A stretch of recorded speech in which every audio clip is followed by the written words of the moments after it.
వాక్య పరిచర్యకు వెళ్లే ముందుగా వాక్య పరిచర్య నిమిత్తం మనం ప్రార్థించుకుందాం. ప్రేమ కలిగిన మా తండ్రి, పరిశుద్ధుడు అని దేవా, ఇంతవరకు తండ్రి పాటల ద్వారా మిమ్మల్ని గణపరుచున్నామని నమ్ముచున్నాం. తిరిగి సమయమందు మీ యొక్క అమూల్యమైన సందేశాన్ని మేము వినబోతూ ఉండగా వినగలిగిన చెవులను, గ్రహించగలిగే హృదయాన్ని మా అందరికీ దయచేయమని ప్రాధేయపడుచు ఉన్నాం. మీ యొక్క మాటలు బోధించడానికి తండ్రి నేను సిద్ధపడి ఉంటుండగా తగిన జ్ఞానమును వాక్శక్తిని నాకు దయచేయమని, ఈ యొక్క వాక్య పరిచయం అంతటిలో మీ సన్నిధిని మాకు తోడుగా ఉంచి నడిపించమని ఈ ప్రార్థన క్రీస్తు పేరిట ప్రార్థించి వేడుకొనుచున్నాం మా పరమ తండ్రి, ఆమేన్.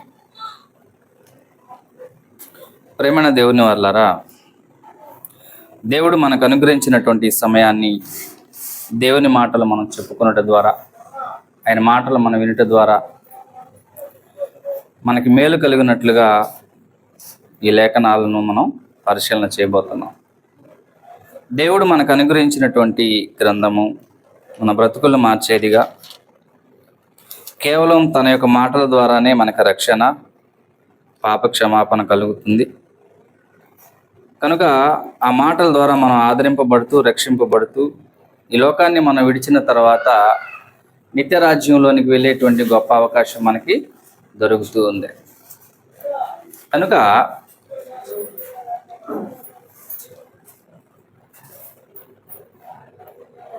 ఈరోజు మనం చదువుకున్నటువంటి వాక్యపఠన భాగము మత్తయి సువార్త 26వ అధ్యాయము 47 నుంచి 51 వరకు ఆ వచనాల్లో ఉన్నటువంటి సారాంశాన్ని మనం ఆలోచన చేద్దాం. దేవుడు ఏదైతే మనకు తెలియచేయాలనుకుంటున్నాడో ఆ వచనాలను ఈ గ్రంథం ద్వారా, ఈ గ్రంథంలో రాయించినప్పుడు ఏ ఉద్దేశంతో ఈ మాటలు రాస్తున్నాడు, ఏమి మనకి నేర్పాలనుకుంటున్నాడో దేవుడు, దానిని మనం నేర్చుకోవడానికి ప్రయాసపడదాం. ఇక్కడ మత్తయి సువార్త 26వ అధ్యాయము 47 నుంచి 51వ వచనంలో ఉన్నటువంటి ఆ సారాంశము ఎవరి గురించి వ్రాయబడింది అంటే యూదాను గురించి వ్రాయబడినటువంటి సారాంశం అది. ఈ యూదా ఎవరు అంటే యేసుక్రీస్తును 30 వెండి నాణ్యాలకి ప్రధాన యాజకులకి అమ్మేసినటువంటి ఒక భ్రష్టుడు, లేక ఒక అవిశ్వాసి, లేక నరకానికి పాత్రుడు. ఎవరట? నరకానికి పాత్రుడు. భ్రష్టుడు, ఒక అవిశ్వాసి, నరకానికి పాత్రుడైనటువంటి ఇస్కరియోతు యూదా. ఇతను సీమోను కుమారుడైన ఇస్కరియోతు యూదా. ఈయన ఫుల్ నేమ్ గ్రంథంలో సీమోను కుమారుడైన ఇస్కరియోతు యూదా. ఇతడు యేసుప్రభు సువార్తను ఆరంభించిన తరువాత 3.5 సంవత్సరం ఈ భూమి మీద విరివిగా సువార్తని ప్రకటించినటువంటి ఒక మహానాయకుడు, లోకాన్ని రక్షించడానికి వచ్చినటువంటి ప్రభువైన క్రీస్తు. ఈయన 30వ ఏట బాప్టిజం పొంది 3.5 సంవత్సరాలు ఇవాళ ప్రపంచవ్యాప్తంగా చెప్పుకుంటున్నటువంటి ఆ సువార్తని 3.5 సంవత్సరంలో, కేవలం 3.5 సంవత్సరంలో మాత్రమే ఆయన ఆ యొక్క సువార్తని ప్రకటించడం అనేది జరిగింది. ఈ 3.5 సంవత్సర తన యొక్క సువార్త కాలంలో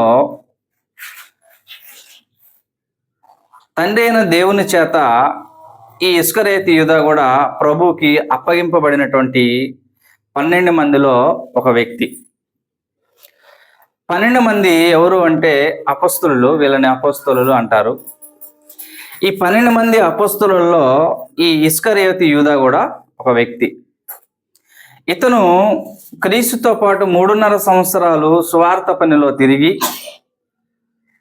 ఎన్నో అద్భుతాలు, సూచక్రియలు, మహత్కార్యాలను ప్రభు చేయంగా చూసి తాను కూడా చేసి, ఎందుకంటే యేసు ప్రభు ఇద్దరికి దయ్యాల మీద అధికారాన్ని ఇచ్చి అనేక గ్రామాలకి పంపిస్తాడు. ఆ టైంలో ఇద్దరిద్దరిని పంపించినటువంటి ఒక వ్యక్తుల్లో ఈ ఇస్కరియోతు యూదా కూడా ఉన్నాడు. అంటే ప్రభువుని వెంబడిస్తూ ప్రభు ఇచ్చినటువంటి శక్తిని ఆశ్రయించినటువంటి ఈ యూదా 3.5 సంవత్సరాలు క్రీస్తు ప్రభువుని వెంబడిస్తూ ఆయన మాటలు వింటూ, ఆయన బోధనలను వింటూ, ఆయన చేసినటువంటి అద్భుతాలను చూస్తూ, చివరకు ఆయన ఇచ్చినటువంటి శక్తి ద్వారా అనేక దయ్యాలను, అనేక రోగాలను వెళ్ళగొట్టినటువంటి వారిలో ఈ ఇస్కరియోతు యూదా కూడా ఉన్నాడు.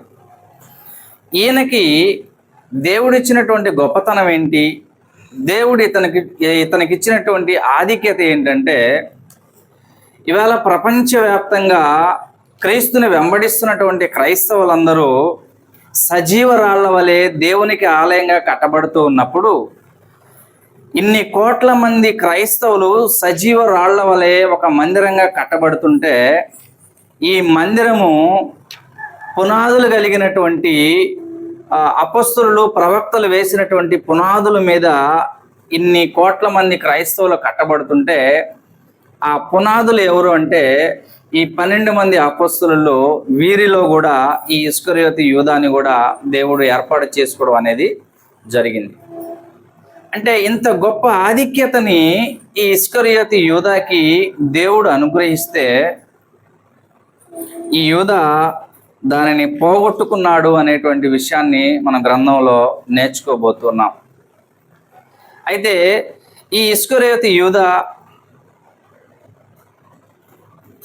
పుట్టుక గురించి, అంటే ఆయన పుట్టుక గురించి కాదు, క్రీస్తుని వెంబడిస్తాడని, క్రీస్తుని వెంబడించిన తర్వాత ఒక మంచి ఉద్యోగం, ఏంటి ఆ మంచి ఉద్యోగం అంటే అపొస్తలుడైనటువంటి ఒక ఉద్యోగం, లేకపోతే క్రీస్తు పరిచారకుడైనటువంటి ఒక మంచి ఉద్యోగాన్ని దేవుడు ఈ ఇస్కరియోతు యూదాకి అనుగ్రహించాడు.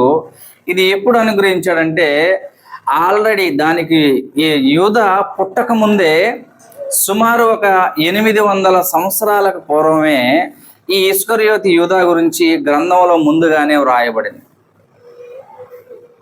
యేసు ప్రభు గురించి గ్రంథంలో కొన్ని వేల సంవత్సరాలకు ముందుగానే మోషే ద్వారా రాయించుకుంటూ వస్తున్నాడు. ఆదికాండం నుంచి సుమారు 2000-3000 సంవత్సరాలకు ముందు నుంచే క్రీస్తు ప్రభువుని గురించి ఎలా అయితే రాయించుకుంటూ వస్తున్నాడో, ఈ యేసుక్రీస్తుని అప్పగించేనటువంటి ఇస్కరియోతు యూదాని గురించి కూడా సుమారు ఈ యూదా పుట్టక ముందు 800 సంవత్సరాలకు ముందే రాయించేశాడు. ఇతను పుడతాడని, క్రీస్తుని వెంబడిస్తాడని, క్రీస్తుని అమ్మేస్తాడని, దేవుడు తనకిచ్చినటువంటి ఆధిక్యతను అతడు పోగొట్టుకుంటాడని, ఈ విషయాలన్నీ యూదా పుట్టక ముందే మరి గ్రంథంలో రాయించడం అనేది జరిగిందని. బాప్టిజం ఇచ్చి యోహాను గురించి పుట్టక ముందే రాయించాడు దేవుడు.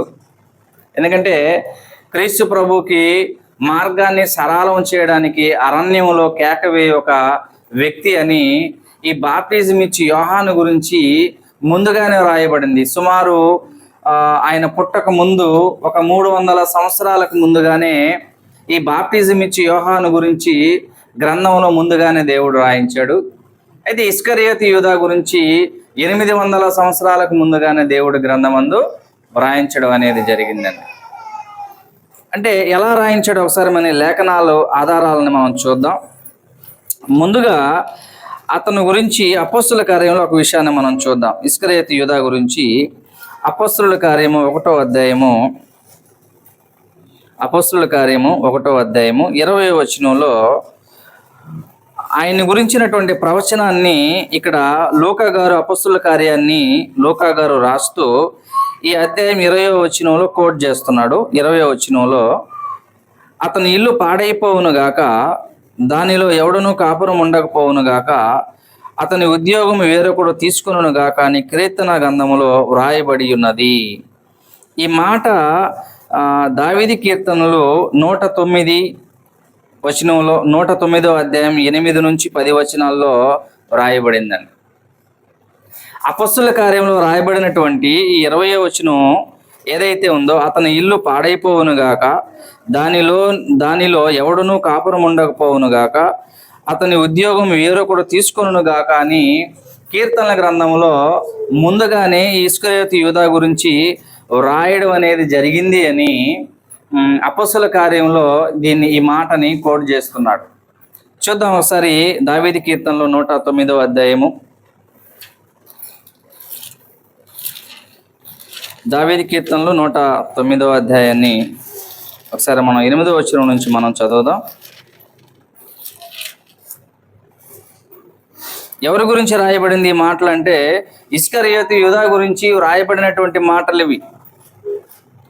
ఎప్పుడు రాయబడ్డాయి? దావీదు గారి కీర్తనలు రాశారు. దావీదు గారు ఎప్పటి వారంటే క్రీస్తు పూర్వం సుమారు 800 సంవత్సరాల కాలంలో ఈ భూమి మీద ఇశ్రాయేలు ప్రజలకి 40 సంవత్సరాలు రాజుగా ఉన్నటువంటి కాలం అది.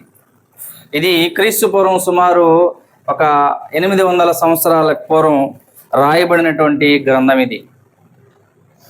అంటే ఇస్కరియోతు యూదా గురించి ఆయన పుట్టక ముందే 800 సంవత్సరాలకు ముందుగానే ఈ యూదా గురించి రాసేశాడు. చూద్దాం ఆ మాటలను ఒకసారి. 109 కీర్తన 8వ వచనం నుంచి, వాని జీవిత దినములు కొద్దివగునుగాక, వాని ఉద్యోగం వేరొకడు తీసుకొనుగాక. ఇందాక మన అపొస్తలుల కార్యం 1వ అధ్యాయం 20వ వచనంలో చదివాం కదా. అక్కడ ఏమనుంది? అపొస్తలుల కార్యము 1వ అధ్యాయం 20వ వచనంలో, అతని ఇల్లు పాడైపోవునుగాక, దానిలో ఎవడునూ కాపురం ఉండపోవునుగాక, అతని ఉద్యోగం వేరొకడు తీసుకొనుగాక అనే మాట ఉంది కదా. ఇదిగో 109 కీర్తన 8వ వచనంలో ఆ మాట ఉందో చూడండి. వాని జీవిత దినములు కొద్దివగునుగాక, వాని ఉద్యోగము వేరొకడు తీసుకొనుగాక, వాని బిడ్డలు తండ్రి లేని వారగుదురుగాక, వాని భార్య విధవరాలగునుగాక, వాని బిడ్డలు దేశ దిమ్మరులై భిక్షమెత్తుదురుగాక, పాడుబడిన తమ ఇండ్లకు దూరముగా జీవనము వెతుకుదునుగాక, వాని ఆస్తి అంతయు అప్పుల వారు ఆక్రమించుకుందురుగాక, వాని కష్టార్జితమును పరులు దోచుకుందురుగాక, వానికి కృప చూపువారు లేకపోదురుగాక. ఇలాగా యూదాను గురించి ప్రవచనం అన్నమాట ఇది. దావీదు కీర్తనలో ఇక్కడ రాయబడినటువంటి ఇవన్నీ యూదాను గురించి రాయబడినటువంటి ప్రవచనం. ఇది ఎప్పుడు రాయబడింది దావీదు కీర్తన అంటే క్రీస్తుకు పూర్వం సుమారు 800 సంవత్సరాలలో రాయబడింది. ఈ మాటలు రాసిన 800 సంవత్సరాల తర్వాత ఈ వ్యక్తి పుట్టాడు భూమి మీద. ఆ వ్యక్తి ఎవరంటే యేసుక్రీస్తును 30 వెండి నాణ్యాలకు అమ్మేసిన యూదా. చూడండి ఎలా రాయించాడో దేవుడు. చూడండి, యేసు ప్రభుని వెంబడిస్తాడు ఒక వ్యక్తి. అతడు స్నేహితుడిగా ఉంటాడు, చెలికాడిగా ఉంటాడు, తన ఇంట్లో ఉంటాడు, తను పెట్టిన ఆహారం తింటాడు, తాను వెంబడిస్తాడు. అయితే ఒకరోజు తనని ఏం చేస్తాడు? ఈ యూదా అమ్మేస్తాడన్న సంగతి ముందుగానే రాసేసాడండి. వాని బిడ్డలు, వాని ఉద్యోగం వేరొకడు తీసుకొనుగాక. మరొక మాట కూడా మనం చూద్దాం. అదే దావీదు కీర్తనలు 41వ అధ్యాయము 9వ వచనం. 41 9వ వచనాన్ని ఒకసారి మనం చూద్దాం.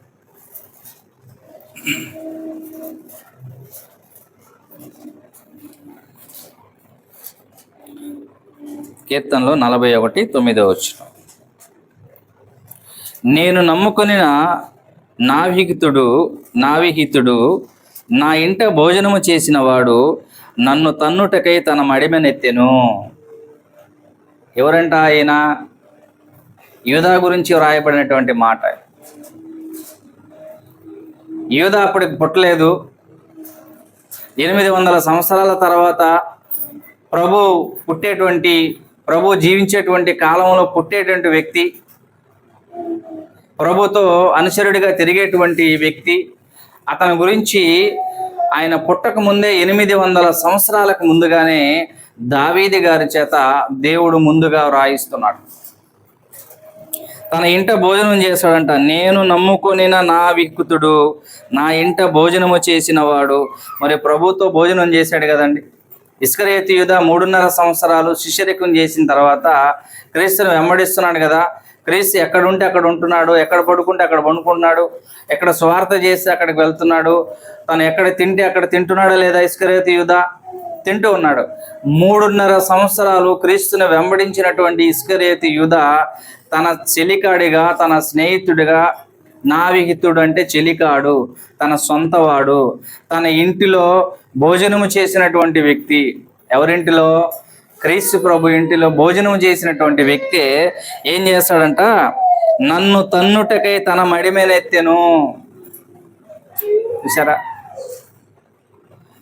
ఇస్కరియోతు యూదా గురించి గ్రంథంలో ఎంత చక్కగా వ్రాయబడిందో చూడండి. ఇతడట, దీనికి ముందుగా మనం ఎలా మనం ఆలోచన చేయబోతున్నాం అంటే, దేవుడు ఇతన్ని ఎంత గొప్ప అవకాశాన్ని ఇస్కరియోతు యూదాకి ఇచ్చాడంటే,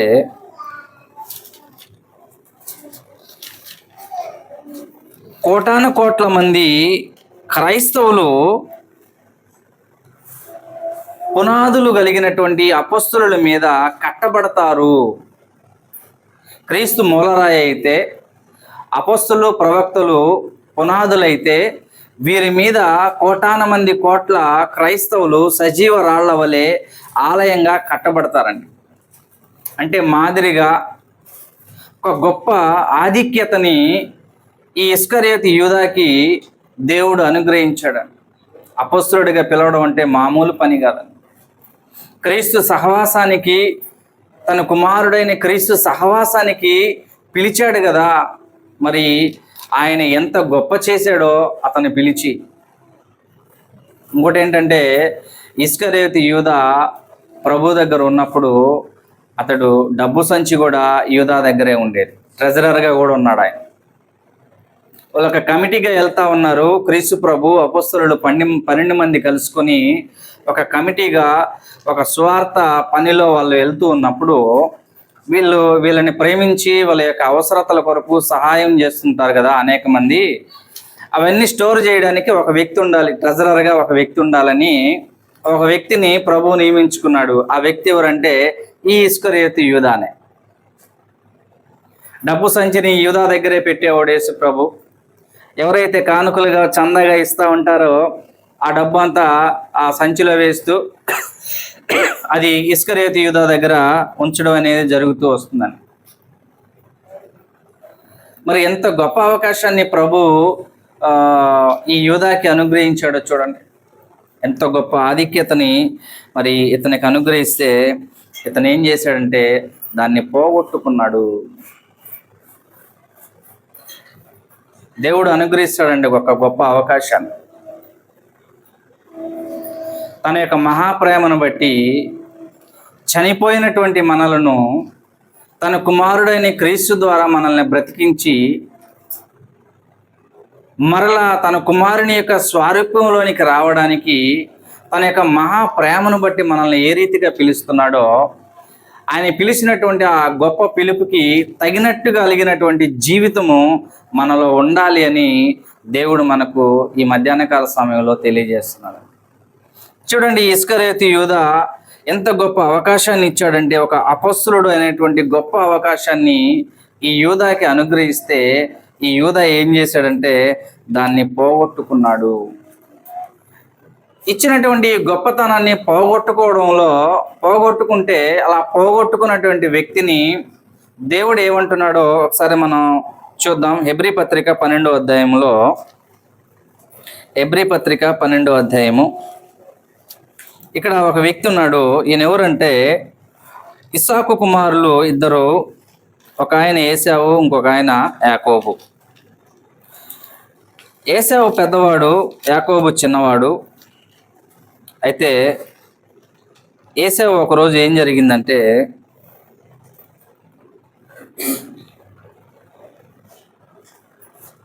ఏశావుకున్నటువంటి అలవాటు అడవికి వెళ్ళి వేటాడడం అలవాటు. వేటాడి మాంసం తెచ్చుకొని దాన్ని అమ్ముకోవడమో లేకపోతే ఆయన తినడమో. ఏశావుకున్నటువంటి అలవాటు అడవికి వెళ్ళి వేటకెళ్ళి మాంసం తేవడం. అయితే ఒకరోజు అలా వెళ్ళాడు ఏశావు. బాగా లేట్ అయిపోయింది, ఇంటికి వచ్చాడు. బాగా ఆకలి అవుతా ఉంది. తమ్ముడైన యాకోబు ఏం చేస్తున్నాడంటే పొయ్యి దగ్గర కూర్చొని చక్కగా ఏదో ఒక కూర వండుతా ఉన్నాడు.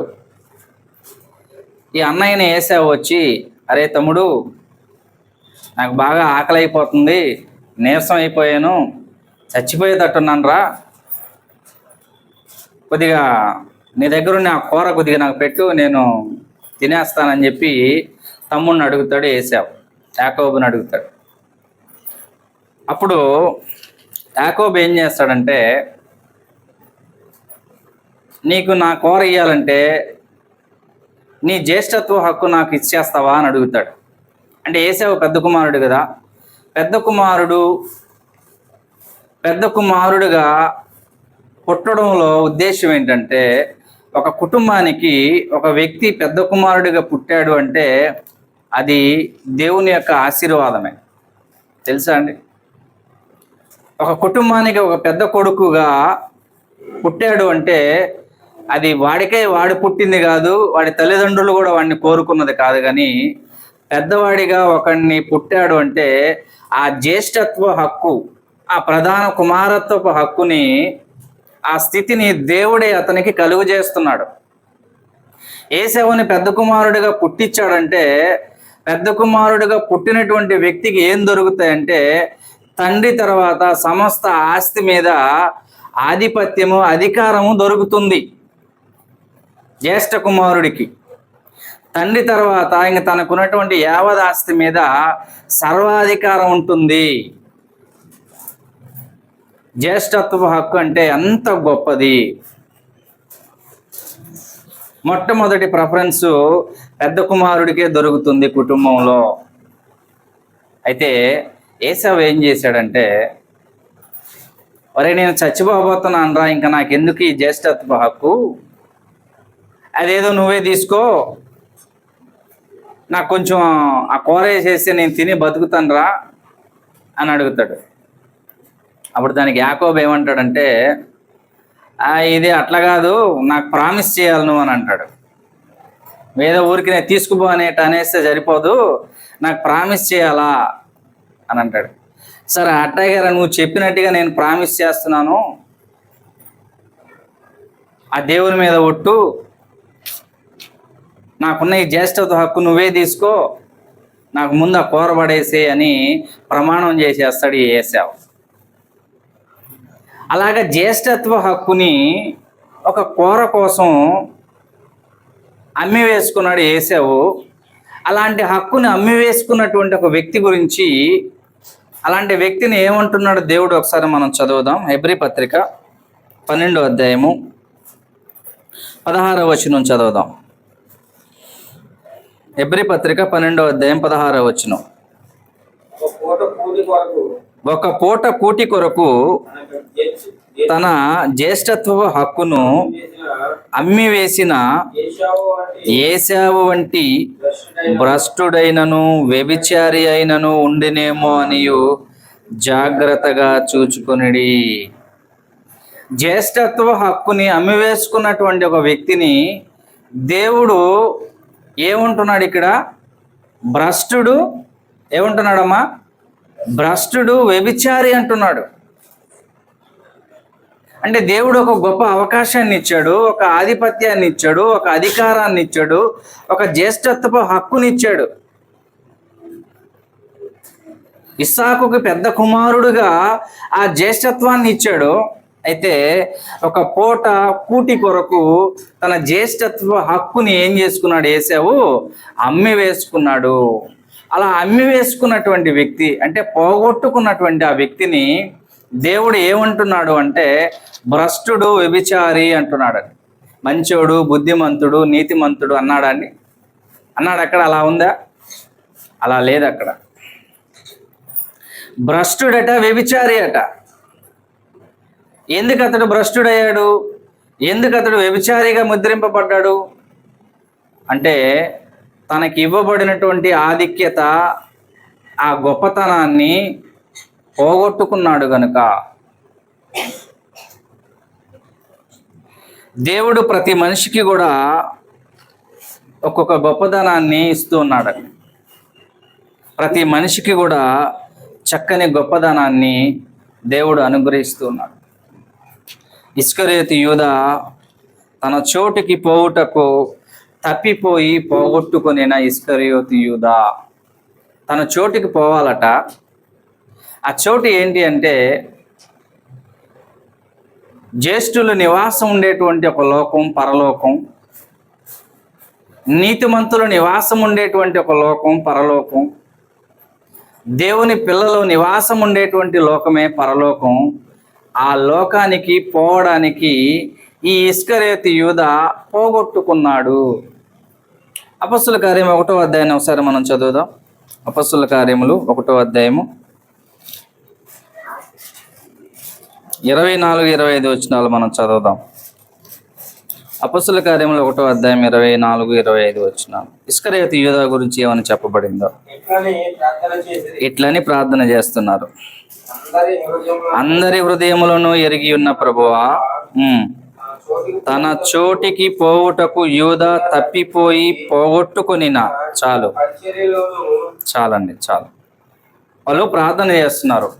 ఎందుకు ఇక్కడ ఈ సందర్భం జరిగిందంటే, 12 మంది అపొస్తలులుగా ప్రభు స్థిరపరిచాడు.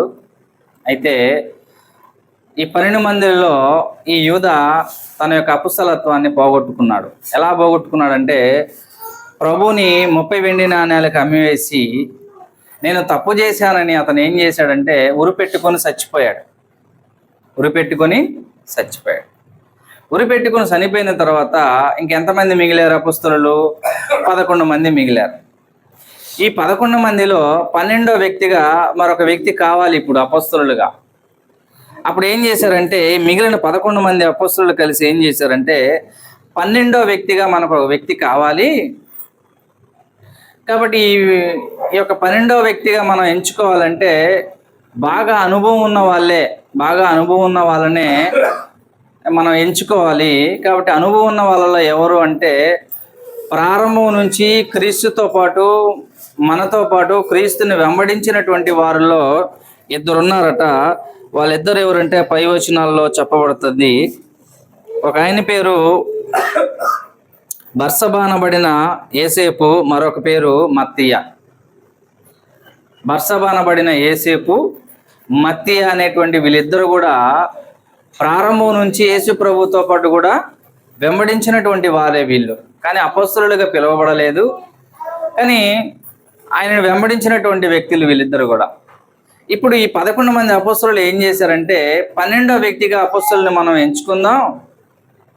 ప్రారంభం నుంచి వీళ్ళిద్దరున్నారు, వీళ్ళిద్దరి పేర్ల మీద మనం చీటీ వేసి ఎవరి పేరు వస్తే వాళ్ళని 12వ అపొస్తలులుగా మనం ఏర్పాటు చేసుకుందామని ఈ 11 మంది అపొస్తలులు ఏం చేశారంటే వాళ్ళిద్దరి పేర్లు 2 చీటీల్లో రాసి ప్రార్థన చేస్తున్నారు. వాళ్ళు యోసేపు అనేటువంటి ఆయన పేరు, మత్తయి అనేటువంటి ఆయన పేరు, 2 పేర్లు 2 చీటీల్లో రాసి, అయ్యా 12వ వ్యక్తిగా వీళ్ళిద్దరిలో నువ్వు ఎవరిని ఎంచుకుంటావో తండ్రి నువ్వే ఏర్పాటు చేసుకో అని వాళ్ళు ప్రార్థన చేస్తున్నారు.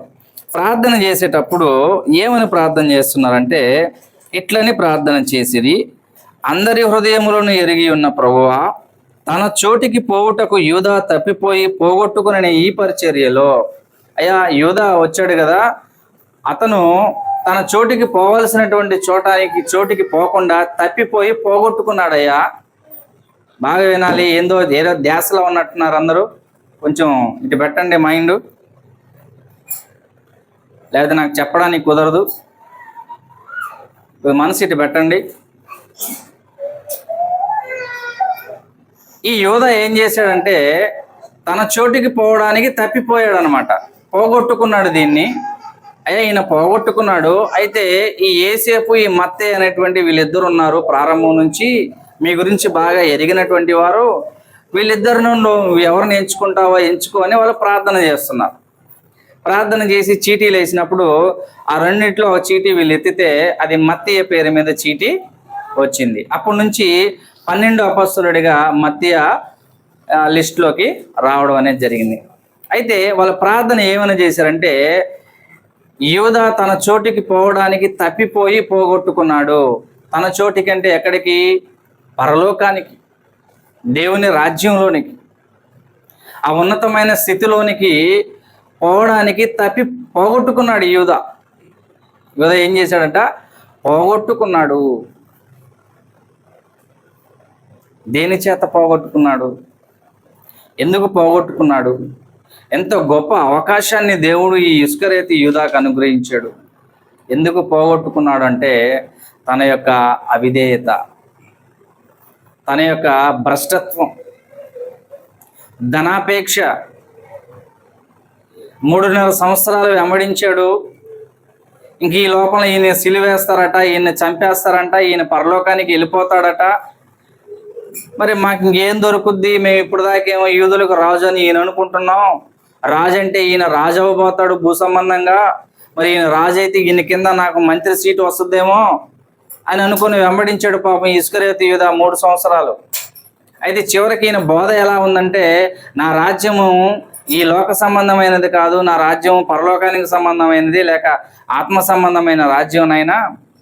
కాబట్టి నా రాజ్యంలో ఇలా కష్టపడాలి, ఇలా శ్రమలు అనుభవించాలి, ఇలా దరిద్రతను అనుభవించాలి అని ఈయన బోధ చూసినప్పుడు ఆయన చివరికి ఏమనిపించిందంటే, యూదాకి అట్టయితే నేను అనుకున్నది ఒకటి, ఈయన కాడ దొరికేది ఒకటి నాకు అనుకుని ఇతడు చివరికి ఏం చేశాడంటే, ఇక 3.5 సంవత్సరాలు వెంబడించినా కూడా నాకేమీ ఈయన దగ్గర ప్రాపర్టీ దొరకలేదు అని అతడు ఒక ఆలోచనలో పడ్డాడు. ముందుగా ఆలోచనలో పడినప్పుడు వెంటనే అపవాది ఏం చేశాడంటే, వీడి హృదయంలో ఒక చెడు ఇంజెక్షన్ వేసాడు, ఒక చెడు విత్తనాన్ని వేసాడు.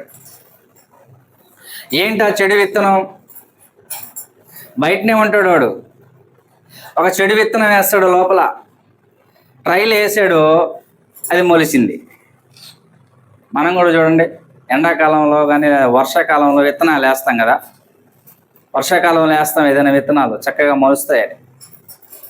ఇస్కరియోతు యూదా కూడా, యూదా హృదయంలోకి అపవాది ఒక విత్తనం వేశాడు. ఏంటి ఆ విత్తనం అంటే, నువ్వు యేసు ప్రభు నమ్మేసి ఏం చెయ్యి, యేసు ప్రభువుని అమ్మేసి ప్రధాన యాజకులు నీకు డబ్బు ఇస్తారు. అప్పుడు ఆలోచన వచ్చింది. నేరుగా ప్రధాన యాజకుల దగ్గరికి వెళ్ళిపోయాడు ఇస్కరియోతు యూదా. నేరుగా ప్రధాన యాజకుల దగ్గరికి వెళ్ళారు. ఈ ప్రధాన యాజకులు ఎవరంటే, యేసు ప్రభుని ఎప్పుడెప్పుడు చంపుదావా అని ఎదురు చూస్తున్నటువంటి వ్యక్తులు. ఎందుకు యేసు ప్రభుని చంపాలనుకుంటున్నారు? నీతిని సత్యాన్ని బోధిస్తున్నటువంటి వాడు కాబట్టి, పాపాన్ని విడిచి మంచిగా బ్రతకమని బోధిస్తున్నాడు కాబట్టి, అందరూ నీతిమంతులుగా జీవించండి అని బోధిస్తున్నాడు కాబట్టి అందుకు చంపాలనుకుంటున్నారు వాళ్ళు. ఇది ఒక మనిషిని చంపడానికి కారణమా అండి? ఇది మంచిగా బతకరా అని చెబితే అది పాపమా? నీ చెడు జీవితాన్ని విడిచిపెట్టు, ఒక మంచివాడిగా, యథార్థవంతుడిగా, నీతిమంతులుగా బ్రతకండి అని చెప్పడం అది పాపమా? అది దోషమా? అది నేరమా? యేసు ప్రభు అలా చెప్పినందుకు ఈ శాస్త్రులు, పరిసయ్యులు, ప్రధాన యాజకులు ఏం చేస్తున్నారంటే, ఎప్పుడు ఈ ఛాన్స్ దొరుకుద్దా ఇతన్ని చంపేద్దామని ఎదురు చూస్తున్నారు. అయితే పట్టుకోవడానికి అవకాశం దొరకట్లేదు, ఎందుకంటే సమయం ఇంకనూ రాలేదు కనుక. ఇప్పుడు ఇస్కరియోతు యూదాలో అపవాది ఒక విత్తనం వేసింది. ఆ విత్తనం చక్కగా ఫలించింది. నేరుగా ప్రధాన యాజకుల దగ్గరికి వెళ్ళాడు, వాళ్ళతో ఒప్పందం చేసుకున్నాడు. ఎవరితో ఒప్పందం జరుగుతుందంట? దుష్టునితో ఒప్పందం జరుగుతుంది అక్కడ. ఒక దుర్మార్గునితో ఒప్పందం జరుగుతుంది అక్కడ. ఒక దుష్టుడి దగ్గరికి, ఒక పాపాత్ముడి దగ్గరికి మరొకడు వెళ్ళాడు. మరొకడు వెళ్ళి ఒప్పందం చేసుకుంటున్నాడు. ఏంటి ఆ ఒప్పందం అంటే, నేను యేసును అప్పగిస్తాను, నాకేమిస్తారు? ఒప్పందం ఎలా జరుగుతుందో చూడండి. ఎవరితో మనం ఒప్పందం చేసుకుంటున్నామో, ఎవరితో మనం మాట కలుపుకుంటున్నామో మనం ఒకసారి ఆలోచన చేయాలండి. నీ మాట ఎవరితో కలుపుకుంటున్నారో, నీ ఆలోచన ఎవరితో ఎవరు కలుపుకుంటున్నారో మనం ఆలోచించాలండి. ఒక క్రైస్తవులుగా, ఒక దేవుని బిడ్డలుగా, పరలోకమందున దేవుణ్ణి ఎరిగినటువంటి బిడ్డలుగా మన ఆలోచన ఎవరితో ఎవరు కలుపుకుంటున్నారో, మాట ఎవరితో ఎవరు కలుపుకుంటున్నారో ఆలోచన చేయాలి. ప్రధాన యాజకులు దుష్టులై ఉన్నారు, దుర్మార్గులై ఉన్నారు, పాపాత్ములుగా ఉన్నారు. అలాంటి వారితో ఇస్కరియోతు యూదా వెళ్ళాడు. మాట కలుపుకుంటున్నాడు. అక్కడ మాట కలుపుకుంటున్నాడు. నేను మీకు ఎవరు కావాలి? యేసు కావాలి కదా, నేను అప్పగిస్తా, నాకేమిస్తారు? చూసారా? యేసు ప్రభుని నేను అప్పగిస్తాను, మీకు కావాలి కదా అతను, నేను అప్పగిస్తాను, మీరు నాకేమిస్తారు? ఒప్పందం కుదురుతుంది అక్కడ, మాట మాట కలుపుకుంటున్నారు అక్కడ. అప్పుడు వాళ్ళు అన్నారు, మేము ఇస్తాంలే, నువ్వు పట్టి. చూద్దాం మాటను ఒకసారి మనం చూద్దామండి.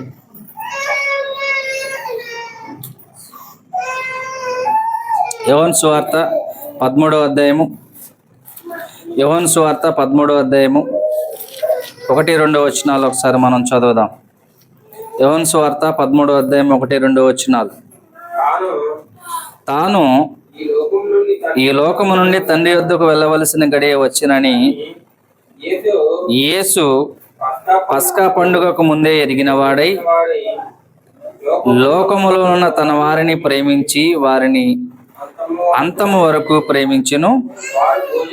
వారు భోజనమును చేయుచుండగా, ఇక్కడ వినండి జాగ్రత్తగా, ఆయనను అప్పగింపవలనని సీమోను కుమారుడగు ఇస్కరియోతు యూదా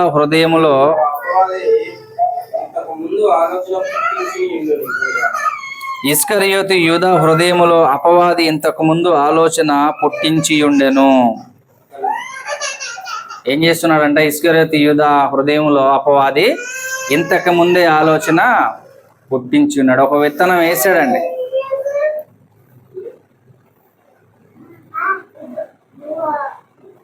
ఏంటి ఆ విత్తనం అంటే, అపవాది ఒక విత్తనం వేసాడు. యూదా, నువ్వు యేసుని అప్పగిస్తే నీకు మంచి లాభం దొరుకుతుంది, యేసుని అప్పగిస్తే నీకు మంచి లాభం. ఎంతకు అమ్మేశాడు యూదా యేసు ప్రభునంటే 30 వెండి నాణ్యాలకి అమ్మివేశాడు. 30 వెండి నాణ్యాలకు అమ్మివేశాడు. ఎందుకు 30 వెండి నాణ్యాలతోనే 30 వెండి నాణ్యాలు యూదాకి ఎందుకు ఇచ్చారు వాళ్ళు? యేసు ప్రభును పట్టిస్తామంటే ఆ కాలంలో 30 వెండి నాణ్యాలతో ఒక బానిసని కొనుక్కునేవాళ్ళు. ఒక పనోడిని ఒక పరాయి దేశంలో, ఒక పరాయి ఊరు నుంచి ఒక బానిసని కొనుక్కోవాలంటే 30 వెండి నాణ్యాలు ఇచ్చి ఒక బానిసని కొనుక్కుంటారు. ఇస్కరియోతు యూదా 30 వెండి నాణ్యాలు తీసుకొని యేసు ప్రభుని అప్పగించేశాడు. ఇతడు అనుకున్నాడు, 30 వెండి నాణ్యాలు నాకు దొరికాయి, 30 వెండి నాణ్యాలకి నేను యేసు ప్రభుని అమ్మేశానని యూదా అనుకున్నాడు. కానీ ఇతనికి తెలియనటువంటి విషయం ఏంటంటే 30 వెండి నాణ్యాలకు ఇతడు అమ్ముడు పోయాడు. ఏం జరిగింది అక్కడ? యేసు ప్రభువుని 30 వెండి నాణ్యాలకు అమ్మడం కాదు, 30 వెండి నాణ్యాలకి ఈ యూదా ఏమయ్యాడంట? అమ్ముడు పోయాడు. దేనికి అమ్ముడు పోయాడు? పాపానికి అమ్ముడు పోయాడు. దేనికి అమ్ముడు పోయాడట? పాపానికి అమ్ముడు పోయాడు. ఏమంటే పాపానికి అమ్ముడు పోతామా మనం?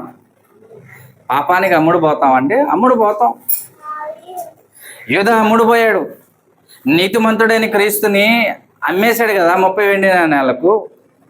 ఇతను అనుకున్నాడు, నేను యేసు ప్రభుని అమ్మేశాను అనుకున్నాడు. కానీ అక్కడ జరిగింది ఏంటంటే 30 వెండి నాణ్యాలకు ఇతడు అమ్ముడు పోయాడు అన్న సంగతి ఇతడికి తెలియలేదు. తాను మోసం చేసుకుంటున్నాడు అన్న సంగతి అతనికి అర్థం కాలేదు. ఎందుకు అర్థం కాలేదంటే అతడు భ్రష్టుడు గనుక. ఒక మనిషి భ్రష్టుడిగా ఉన్నప్పుడు, లేకపోతే ఒక మనిషి గుడ్డివాడిగా ఉన్నప్పుడు తాను ఎటుపోతున్నాడో తనకు తెలియదండి. అవునా కాదా? ఒక మనిషికి కళ్ళు కనపడకపోతే, ఒక మనిషి గుడ్డోడైతే తాను ఎటుపోతున్నాడో తనకి తెలియదు. అది రోడ్డా, గొయ్య, చెరువ, గుంట, మిట్ట ఏదైనా తెలియదండి. ఒక మనిషి తన యొక్క మనస్సు భ్రష్టత్వం కలిగిందో, లేకపోతే అంధకారం కలిగిన హృదయం అయితే దానికి ఏమి కూడా కనపడదు. తను ఏం చేస్తున్నాడో తనకి అర్థం కానిటువంటి పరిస్థితిలో ఉంటాడు. ఒక నీతిమంతుణ్ణి, లోకరక్షకుణ్ణి ఎన్నో అద్భుతాలు, మహత్కార్యాలు, సూచక్రియలు, బలమైన కార్యాలని చేశాడే. చచ్చిపోయిన వాళ్ళని తిరిగి లేపాడు కదా. చచ్చిపోయిన వారిని సైతం ఆయన తిరిగి లేపాడు కదా.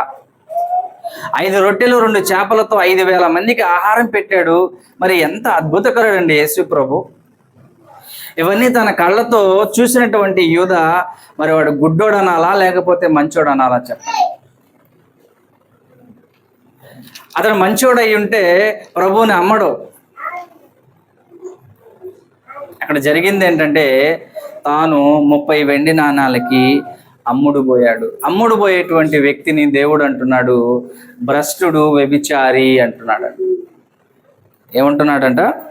భ్రష్టుడు, వ్యభిచారి. ఎందుకు ఏశావుని భ్రష్టుడు అన్నాడు దేవుడు? భ్రష్టుడు, వ్యభిచారి అని ఎందుకు అన్నాడు ఏశావును అంటే, ఒక పూట కూటి కొరకు దేవుడిచ్చినటువంటి జ్యేష్ఠత్వపు హక్కు. ఒక కుటుంబంలో ఒక కుమారుడు పెద్ద కుమారుడిగా పుట్టాడంటే ఆ హక్కు, దాని యొక్క విలువేంటో అతడు గుర్తించాలి అని మొట్టమొదటిగా ఆయన మనకు నేర్పుతున్నాడు. ఒక కుటుంబానికి ఒక వ్యక్తి పెద్ద కుమారుడిగా పుట్టాడంటే, జ్యేష్ఠుడిగా పుట్టాడంటే అతన్ని పుట్టించిన వాడు దేవుడే గనుక ఆ హక్కుని ఎందుకు ఇచ్చాడు అతనికి? ఆ హోదాని ఎందుకు ఇచ్చాడు అంటే, ఆ హోదా అతనికి సర్వాధికారాన్ని తెచ్చిపెడుతుంది కనుక. అయితే ఏశావు ఏం చేశాడంటే, ఒక పూట ఆకలేస్తే ఏమైంది? చచ్చిపోతాడా అని. యేసు ప్రభు ఎన్ని దినాలు ఉపవాసం ఉన్నాడండి? 40 దినాలు ఉపవాసం ఉన్నాడు. యేసు ప్రభు 40 దినాలు ఉపవాసం ఉన్నాడు.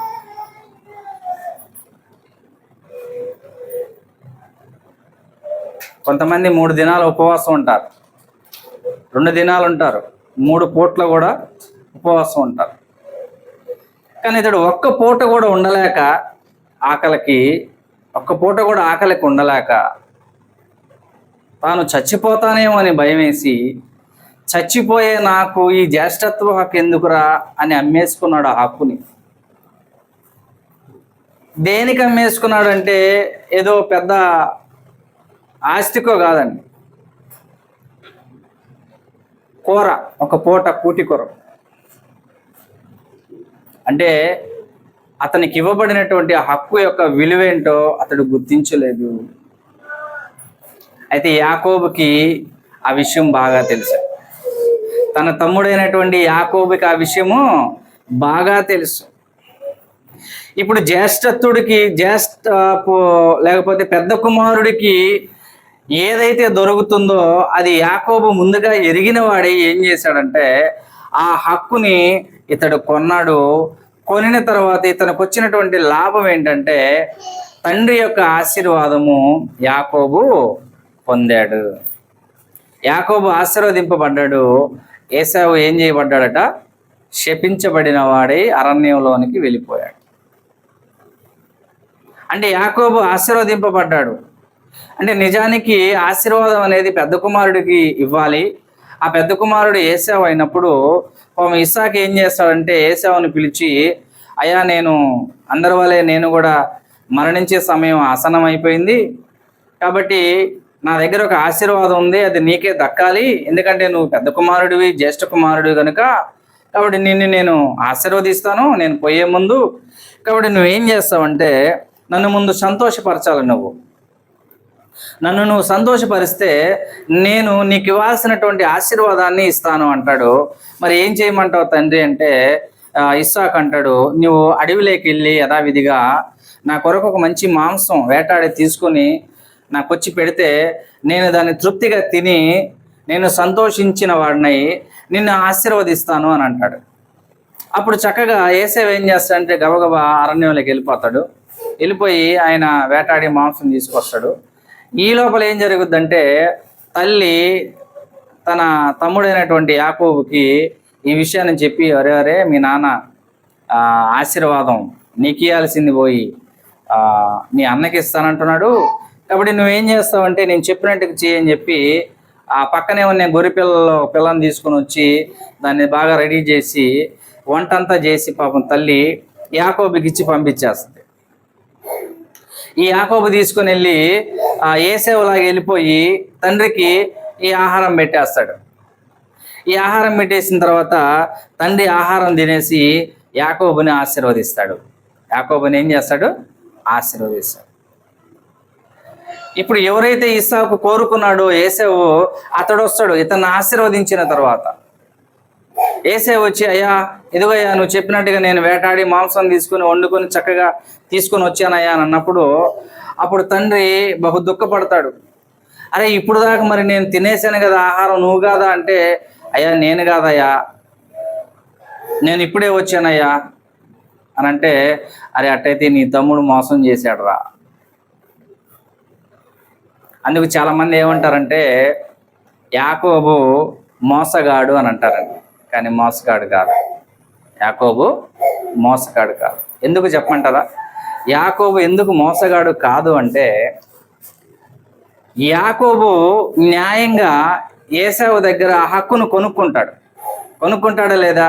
కూర ఇచ్చి, ఆయన వండిన కూర ఇచ్చి ఏసావు దగ్గర మరి ఆ హక్కును కొనుక్కుంటాడు ముందుగానే. అతను అమ్మేసుకున్నాడు, యాకోబు కొనుక్కున్నాడు. ఇది వీరిద్దరి మధ్య జరిగినటువంటి ఆ ఒప్పందానికి మధ్య వ్యక్తి ఎవరున్నారు? మధ్యలో భూమి మీద ఎవరు లేరు, పరలోకమందు ఉన్న దేవుడు ఉన్నాడు. వీరిద్దరు ప్రామిస్ చేసుకోవడం, ఆయన కూర ఈయనకి ఇవ్వడం, ఈయన తినేయడం, వీళ్ళిద్దరి మధ్య ఆ ప్రామిస్ అనేది మధ్య ఎవరున్నారంటే తండ్రి ఉన్నాడు, తండ్రి అయిన దేవుడు ఉన్నాడు. ఇప్పుడు దేవుడు ఏం చేశాడంటే దాన్ని కలగజేసుకున్నాడు. దేవుడు ఏమని కలగజేసుకున్నాడంటే, అరే ఇది యాకోబుకి చెందాల్సినటువంటి ఆశీర్వాదమే. ఎందుకంటే ఒక పూట కూటి కోసం తన యొక్క హక్కుని మరి ఏసేవు అమ్మేసుకున్నాడు. కాబట్టి ఈ యొక్క ఆశీర్వాదం అనేది ఎవరికి రావాలంటే యాకోబుకే చెందాలి, యాకోబుకే చెందాలని చెప్పి దేవుడు ఏం చేస్తాడంటే ముందుగానే మరి తల్లిని ప్రేరేపించిన వాడై తల్లి తన యొక్క కుమారుడు యాకోబుని సిద్ధపరిచి చక్కగా మాంసాన్ని వండించి యాకోబు చేత పంపించడం అనేది జరిగిందని. యాకోబు మోసగాడు కాదు, న్యాయంగానే అతడు ఏం చేశాడంటే ఆ హక్కుని సంపాదించుకున్నాడు. తన యొక్క ఆహారాన్ని ఇచ్చాడు, అతడు ఆ హక్కుని ఇచ్చేశాడు.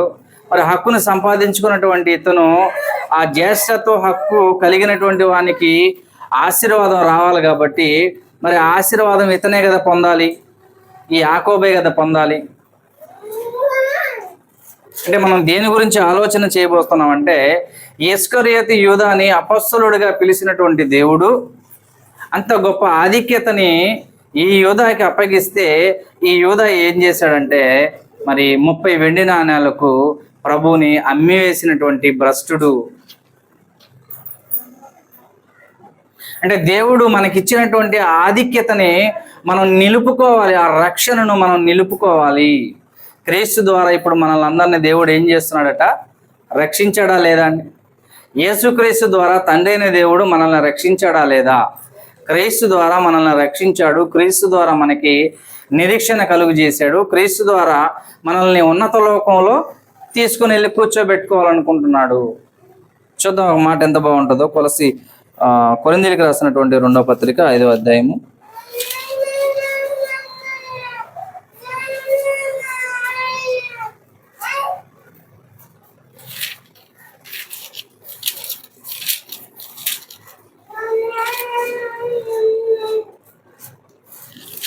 ఎఫెసీ పత్రిక 2వ అధ్యాయం అండి. ఎఫెసీ పత్రిక 2వ అధ్యాయం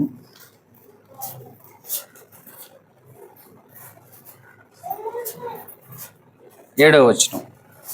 ఎఫెసీ పత్రిక 2వ అధ్యాయం 7వ వచనంలో అక్కడ క్రీస్తు యేసునందు మనలను ఆయనతో కూడా లేపి పరలోకమందు ఆయనతో కూడా కూర్చుండబెట్టెను. తండ్రి అయిన దేవుడు ఏం చేస్తున్నాడంటే యేసుక్రీస్తుని ఎలా అయితే మృతుల్లో నుంచి లేపి తన ఉన్నత సింహాసనం ముందు ఇప్పుడు కూర్చొని పెట్టుకొని ఉన్నాడో, అలాగే మనల్ని కూడా ఏం చేస్తున్నాడంటే దేవుడు యేసుక్రీస్తునందు మనలను ఆయనతో కూడా లేపి పరలోకమందు ఆయనతో కూడా కూర్చుండబెట్టుకుంటున్నాడట. పాపముల చేత అపరాధముల చేత చచ్చిపోయినటువంటి ప్రతి మనిషిని క్రీస్తు ద్వారా మనల్ని బ్రతికించేటువంటి కార్యక్రమాన్ని దేవుడు చేశాడు. క్రీస్తు ద్వారా మనల్ని లేపి క్రీస్తుని ఎలా అయితే పరలోకంలో తన సింహాసనం ముందు కూర్చొని పెట్టుకుని ఉన్నాడో దేవుడు, మనల్ని కూడా ఆయనతో పాటు కూర్చుండబెట్టుకుంటాడట. అంటే మట్టి లోకంలో ఉన్నటువంటి నిన్ను మహిమగల లోకంలో కూర్చోబెట్టుకుంటున్నాడు దేవుడు. అంత గొప్ప ఆధిక్యతని క్రీస్తు ద్వారా నేను ఇవ్వాలనుకుని క్రీస్తు ద్వారా మిమ్మల్ని పిలుస్తుంటే మరి ఆ పిలుపుకి మీరు లోబడటం లేదే అంటున్నాడు దేవుడు ఇక్కడ. ఏదైతే ఎలా అయితే జీవించమని నేను చెప్పానో ఆ జీవిత విధానం మీలో కనబడటం లేదే అంటున్నాడు దేవుడు ఇక్కడ. నేను ఒక రక్షణని ఇచ్చాను, దానిని మీరు కాపాడుకోవటం లేదంటున్నాడు దేవుడు ఇక్కడ. ఇస్కరియోతు యూదాని అపొస్తలులుగా ఎంచుకున్నాడు దేవుడు. అయితే 3.5 సంవత్సరంలోనే దాన్ని పోగొట్టుకున్నాడండి. ఎన్ని సంవత్సరాలు అంట? 3.5 సంవత్సరమేనండి. అపొస్తలత్వాన్ని ఇచ్చినటువంటి ఆ గొప్ప ఆధిక్యతని కేవలం 3.5 సంవత్సరంలోనే దాన్ని పోగొట్టుకున్నాడండి. నిజానికి ఎంత సిగ్గుచేటండి. కేవలం 3.5 సంవత్సరంలోనే దేవుడిచ్చినటువంటి ఆ గొప్ప ఆధిక్యతను పోగొట్టుకొని భ్రష్టుడయ్యాడు ప్రభువుని అమ్ముకొని. ఇస్సాకుకి పెద్ద కుమారుడిగా ఏశావును దేవుడు పుట్టిస్తే ఏశావు భ్రష్టుడై తన యొక్క జ్యేష్ఠత్వ హక్కుని తమ్ముడికి అమ్మి వేసుకున్నాడు కదండి. ఇవాళ క్రీస్తు ద్వారా మనల్ని కూడా పరలోకంలో కూర్చొని పెట్టుకుంటానని తన కుమారుడైన క్రీస్తుతో సహవాసానికి పిలిచినటువంటి దేవుణ్ణి మనం ఏం చేస్తున్నాం అంటే పోగొట్టుకుంటున్నాం. ఆ ఆధిక్యతను మనం పోగొట్టుకుంటున్నాం. ఎలా పోగొట్టుకుంటున్నాం? మన ఆలోచనలు, మన పొరపాట్లు, మన అలవాట్లు, మన చూపులు, మన చేష్టలు, మనలో ఉన్న దేవునికి వ్యతిరేకమైన ప్రతి ఆలోచన వలన దానికి మనం దూరం అయిపోతున్నాం. దేవుడు మనకిచ్చినటువంటి ఆ గొప్ప అవకాశాన్ని మనం పోగొట్టుకుంటున్నాం ఈరోజు. అప్పుడు యూదా ఎలా పోగొట్టుకున్నాడో, దానికి ముందు ఏశావు ఎలా పోగొట్టుకున్నాడో ఇవాళ మనం కూడా పోగొట్టుకుంటున్నాం. ప్రియులారా, జాగ్రత్తగా ఆలోచించండి. ఏదైతే గొప్ప అవకాశాన్ని ఇస్తున్నాడో దానిని మనం పోగొట్టుకుంటున్నాం. పోగొట్టుకోకూడదు అంటున్నాడు దేవుడు ఇక్కడ. నీ కొరకు తన జ్యేష్ఠ కుమారుడి యొక్క రక్తాన్ని చిందించాడు కదండి. మానవుల యొక్క పాపం కొరకు తన కుమారుడి యొక్క రక్తాన్ని భూమి మీద చిందించాడు కదండి దేవుడు. దాని కాళ్ళతో తొక్కుదామా మనం? క్రీస్తుని అవమానపరుద్దామా మనం? మరి ఇప్పుడు యూదా క్రీస్తుని అవమానపరిచాడు కదండి. పైపెచ్చి వచ్చి అంటాడు, ప్రభువా నీకు శుభం కలుగును గాక అంటాడు. ఎలా అప్పగిస్తున్నాడో ఒకసారి చూడండి, ఎంత బాగుంటుందండి ఎలా అప్పగిస్తున్నాడో. మత్తయి సువార్త 26వ అధ్యాయం ఒకసారి తీయండి అందరూ. మత్తయి సువార్త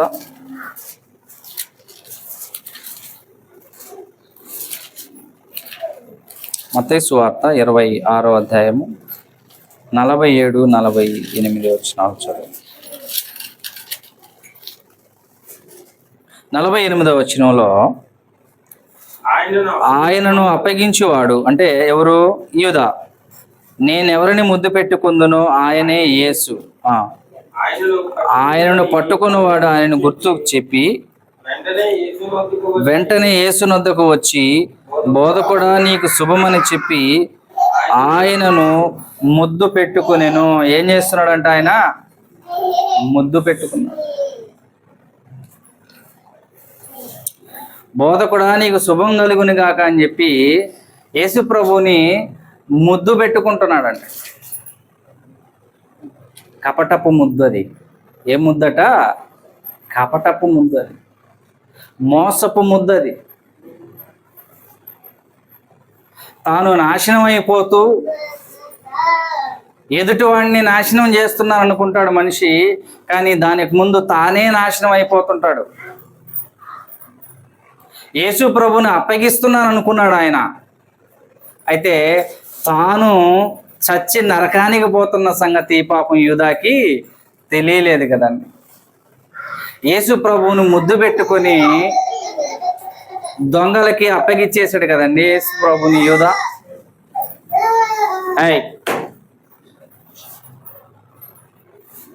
యూదా క్రీస్తుని ముద్దు పెట్టుకొని అప్పగించేశాడు కదండి. దావీదు కీర్తనలు 2వ అధ్యాయంలో ఒక మాట ఉంటుందండి. దావీదు కీర్తన తీయండి. దావీదు కీర్తనలు 2వ అధ్యాయము 12వ వచనంలో, కీర్తనలు 2వ అధ్యాయం 12వ వచనంలో, ఆయన కోపము త్వరగా రగులుకొనును, కుమారుణ్ణి ముద్దు పెట్టుకొనుడి, లేని ఎడల ఆయన కోపించును. చాలు. కుమారుణ్ణి ముద్దు పెట్టుకొనుడి, లేని ఎడల ఆయనను కోపించును అంటే క్రీస్తుని గురించి చెప్పబడిన మాట అండి. క్రీస్తుని ముద్దు పెట్టుకోండి అంటున్నాడు తండ్రి. అంటే ఈ ముద్దు దేనికోసం అంటే క్రీస్తుని హత్తుకోవాలి, క్రీస్తుని వెంబడించాలి, క్రీస్తుని ఆనుకొని జీవించాలి, లేకపోతే క్రీస్తు సహవాసంలో కొనసాగాలి, లేకపోతే క్రీస్తు స్వరూపంలోనికి ఎదగాలి. ఇది క్రీస్తుని ముద్దు పెట్టుకోండి అని అంటున్నాడు. దాని అర్థం ఇక్కడ యూదా కూడా క్రీస్తుని ముద్దు పెట్టుకుంటున్నాడు. అయితే ముద్దు పెట్టుకోవడంలో ఉన్నటువంటి ఆంతర్యం ఏంటంటే అది ఆ మోసపు ముద్దు, కపటపు ముద్దు, అప్పగించేటువంటి ముద్దు. ఒక వ్యక్తి ఉందండి, ఒక స్త్రీ, ఒక అత్తకి 2 కోడళ్ళు. ఈ 2 కోడల్లో పాపం ఆ అత్తకి ఆ ప్రాంతంకి వెళ్ళేసరికి భర్త చనిపోతాడు, 2 కొడుకులు చనిపోతారు. ఇక అత్త, 2 కోడళ్ళు, 3 స్త్రీలు మాత్రమే మిగులుతారు. మిగిలినప్పుడు ఈ 2 కోడలతో పాపం అత్త చెప్పుద్ది. అత్త పేరు నయోమి. అవంటది, ఈ ప్రాంతానికి నేను వచ్చిన తర్వాత నా భర్తను పోగొట్టుకున్నాను, నాకు 2 కుమారులను పోగొట్టుకున్నాను, కాబట్టి ఇక నా దగ్గర ఏమీ లేదు, మీ తల్లిదండ్రుల ఇంటికి వెళ్ళి మీరు బతకండి అని చెప్పి ఈ నయోమి వాళ్ళతో చెప్పుద్ది 2 కోడలతో. చెప్పినప్పుడు ఒక పెద్ద కోడలు వచ్చి అత్తని ముద్దు పెట్టుకుంటుంది. ఒక కోడలేమో అత్తని ముద్దు పెట్టుకుంటుంది, ఇంకో కోడలేమో అత్తని హత్తుకుంటుంది. ఈ హత్తుకోవడంలో, ముద్దు పెట్టుకోవడంలో తేడా ఏంటంటే పెద్ద కోడలు ముద్దు పెట్టుకొని ఏం చేసిందంటే విడిచిపెట్టేసింది. బాగా వినాలి మీరు. పెద్ద కోడలు అత్తని ముద్దు పెట్టుకుంది. ముద్దు పెట్టుకున్న ఈ పెద్ద కోడలు ఏం చేసింది? అత్తని విడిచిపెట్టింది. చిన్న కోడలు ఏం చేసింది? హత్తుకున్నది. అంటే ఎందుకు హత్తుకుంది? నిన్ను విడిచిపెట్టను, నిన్ను విడిచిపెట్టను. పెద్ద కోడలేమో విడిచిపెట్టాలని చెప్పి ముద్దు పెట్టుకుంటుంది. చిన్న కోడలేమో విడిచిపెట్టడం ఇష్టపడక హత్తుకుంటుంది. ఇస్కరియోతు యూదా అప్పగించడానికి ముద్దు పెట్టుకున్నాడు. రూత్ అంటది,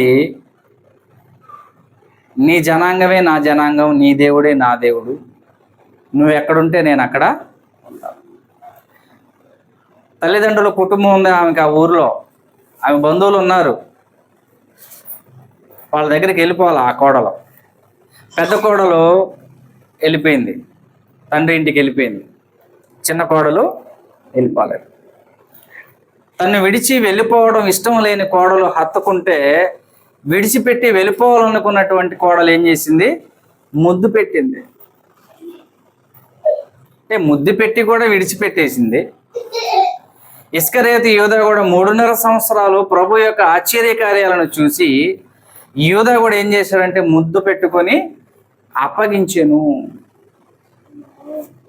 అప్పగించున్నటువంటి సమయంలో ప్రభు అతను అంటున్నాడు, నా చెలికాడా అంటున్నాడు. ఎవరట ఆయన? చెలికాడా. అంటే నా స్నేహితుడా, నువ్వు వచ్చిన పని చెయ్యి అని అంటాడు త్వరగా. అంటే దయగలిగినటువంటి వాడండి యేసు ప్రభు. నువ్వు అనుకున్నదేదో నువ్వు చెయ్యి, నా చెలికాడా, నువ్వు అనుకున్నదేదో నువ్వు చెయ్యి అంటున్నాడు. ముద్దు పెట్టుకోవడంలో ఉన్న వ్యత్యాసం, ప్రభు యొక్క ఆశ్చర్య కార్యాలను చూసి వెంబడించినటువంటి వ్యక్తి ఆ లక్షణాలు అతనిలో జీర్ణించుకోలేదండి. ఆ గుణం అతనిలోకి రాలేదు. 3.5 సంవత్సరాలు బ్రతికాడు ఆయనతో పాటు. అయినా కూడా క్రీస్తు లక్షణాలు కొంచెము కూడా యూదాకి అంటుకోలేదు. ఎందుకంటే అతడు భ్రష్టుడు గనుక. ఎవరట? భ్రష్టుడు. ప్రారంభం నుంచి కూడా లోక సంబంధమైన ఆశలతోనే వెంబడిస్తున్నాడు క్రీస్తుని. చివరికి అతను ఏమైపోయాడంటే భ్రష్టుడిగా మార్చబడ్డాడు.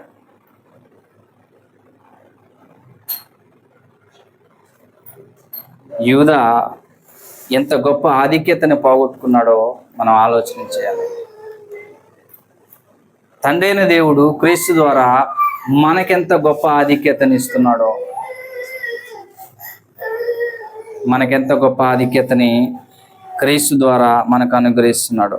చూద్దాం ఒక మాట. యోహాను సువార్త 3:16. యోహాను సువార్త 3:16.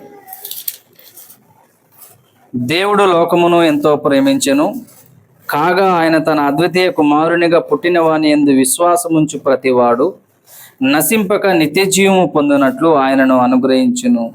ప్రతి మనిషి నశింపక నిత్య జీవం పొందాలని అద్వితీయ కుమారుడిగా ఉన్నటువంటి క్రీస్తుని అప్పగించేశాడట.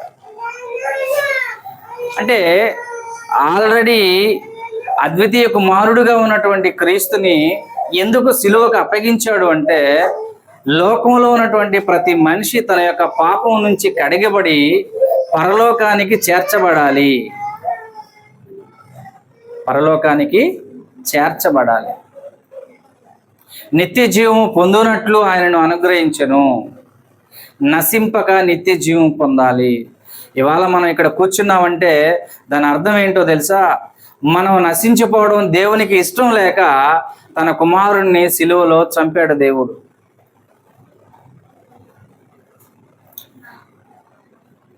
అంతిమ దినం వరకు దీనిని మనం కాపాడుకోవాల్సినటువంటి పరిస్థితి ఉందా లేదా అని, అంతం వరకు దీనిని మనం కాపాడుకోవాలి. ఒకవేళ అలా మనం కాపాడుకోలేదు అంటే మనకంతే భ్రష్టుడు మరొకరు ఉండరు అనే చెప్పాలి. ఇంత గొప్ప ఆధిక్యతను, ఇంత గొప్ప అవకాశాన్ని తండ్రి నాకు అనుగ్రహించాడు. మట్టి లోకంలో పుట్టిన నేను, చచ్చిన పాపముల చేత నరకానికి పోవలసినటువంటి నన్ను పరిశుద్ధుడైన తన కుమారుణ్ణి లోకానికి పంపి సిలువకు అప్పగించాడు. ఏం చేశాడంట? సిలువకు అప్పగించాడు. అంత గొప్ప అవకాశాన్ని ఇస్తే దాన్ని ఎంతమంది నిలుపుకుంటున్నారో ఆలోచించాలి. పోగొట్టుకుంటున్నాం మనం దేవునిలో నుంచి. దేవునికి మనం దూరమై వేరైపోతున్నాం. మనం దేనికి పోతున్నాం? వేరే అంటే నాశనానికే పోతున్నాం. గుర్తుపెట్టుకోండి. దేవునికి వేరైన వాడు ఏమవుతాడట? దేవునికి వేరైన వాడు ఏమవుతాడట?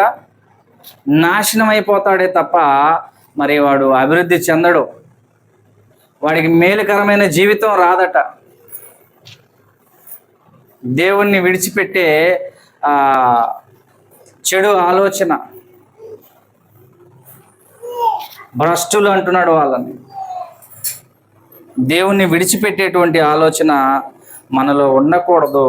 దేవుడు ఈ మధ్యాహ్న సమయంలో మనకు తెలియజేస్తున్నాడు. యూదాని మనకి నేర్పిస్తున్నాడు. మరి ఎంత కపటంతో ప్రభువుని అప్పగించడానికి ప్రయత్నం చేశాడని. అయితే ఆ యూదాకి తెలియాల్సినటువంటి విషయం ఏంటంటే, తాను అమ్ముడుపోయాడు అన్నటువంటి సంగతి యూదాకు అర్థం కాలేదు. పశ్చాత్తాపడి తర్వాత తాను చేసినటువంటి నేరానికి అతనికి దొరికినటువంటి ప్రతిఫలం ఏంటంట? ప్రతిఫలం ఏంటంట అండి? ఉరేసుకొని చచ్చిపోయాడు. ఉరేసుకొని చనిపోయాడు. 6,03,550 మందిని లెక్క పెట్టుకున్నటువంటి దేవుడు వీరందరినీ కనాను దేశంలోనికి తీసుకొని వెళ్ళాలనుకున్నటువంటి దేవుడు చివరికి ఎంతమంది లెక్క పెట్టుకున్నటువంటి వారిలో చేరారు అంటే 2 మాత్రమే చేరారని. మిగిలిన వాళ్ళంతా అరణ్యంలో రాలిపోయారు. ఎంతమంది రాలిపోయారంటే 6,03,548 మంది. పోనీ 2 చచ్చిపోయి ఇంతమంది అవతలకు పోయి ఉంటే బాగుండేది కదండి. ఇక్కడ అవతలకు పోయింది ఎంతమంది అంటే 2. మిగిలిన ఈ జనాంగం అంతా ఏమైపోయారంటే అరణ్యంలో రాలిపోయారు. వారు తిన్న ఆహారము వారికి ఉరిగాను బోనుగాను మార్చబడింది. ఎలా మార్చబడిందట? ఊరిగా బోనుగా మార్చబడింది. దేవుణ్ణి దేవుణ్ణి అడుగుతున్నారు వాళ్ళు. ఏమని అడుగుతున్నారు దేవుణ్ణి అంటే, ఇదిగో మాకు ఎప్పుడు ఈ ఆహారమేనా, మాంసం లేదా? వాళ్ళ యొక్క సనుగుని దేవుడు విని మళ్ళా మాంసాన్ని ఇచ్చాడు. అయితే ఆ మాంసం తిన్నారు, ఆహారం తిన్నారు, కానీ వాళ్ళు కనాను దేశంలోనికి వెళ్ళలేకపోయారు. ఎక్కడికి వెళ్ళలేకపోయారట? కనాను దేశంలోనికి వెళ్ళలేకపోయారు. దేవుడు ఇచ్చినటువంటి ఆ మాంసాన్ని, ఆహారాన్ని తిన్నారు, కానీ దేవుడు అనుగ్రహించినటువంటి కనాను దేశంలోనికి వాళ్ళు వెళ్ళలేకపోయారు. దేని చేత వెళ్ళలేకపోయారంటే వారి యొక్క అవిధేయత, వారి యొక్క భ్రష్టత్వమే వాళ్ళని ఆ దేశంలోనికి వెళ్ళనీయకుండా అరణ్యంలోనే రాలిపోయేటట్టు చేశారు. ఇంత గొప్ప అవకాశాన్ని ఐగుప్తు దేశంలో బానిసలుగా ఇనప కొలిమిలో ఉన్నట్టుగా, ఇనుము కొలిమిలో ఉంటే దానికి ఎంత బాధ అండి, ఇనుము కొలిమిలో ఉంటే ఎంత బాధ. అలాంటి శ్రమలు అనుభవిస్తున్నటువంటి వారిని చక్కగా కనాను దేశంలోనికి నడిపిస్తూ ఉన్నప్పుడు మరి దేవుని మాట వాళ్ళు వినాలి కదండి, ఆ రక్షణని వాళ్ళు కొనసాగించుకోవాలి కదండి. అయితే ఆ దేశంలోనికి వెళ్లకుండా వాళ్ళు అరణ్యంలో రాలిపోయారంటే దాని అర్థం ఏంటంటే, ఎందుకు అలా రాలిపోయారంటే వారి యొక్క అవిధేయత, అవిశ్వాసము, వారి యొక్క తిరుగుబాటుతనం వాళ్ళని నాశనం చేసింది. దేవుడు తన ప్రియకుమారుడు ద్వారా మనకు గొప్ప అవకాశాన్ని ఇస్తున్నాడు. ఏంటి అంటే, తన కుమారుడు ద్వారా మనల్ని లేపి ఎక్కడ కూర్చోబెడుతున్నాడంట? క్రీస్తుని ఎలా అయితే పరలోకంలో తన సింహాసనమందు కూర్చుని పెట్టుకున్నాడో ఆ రీతిగా మనల్ని కూడా తన యొక్క సింహాసనమందు కూర్చుండబెట్టుకుంటాడు. చూద్దాం సరే, ప్రకటన గ్రంథంలో ఒక మాటను మనం చూద్దాం.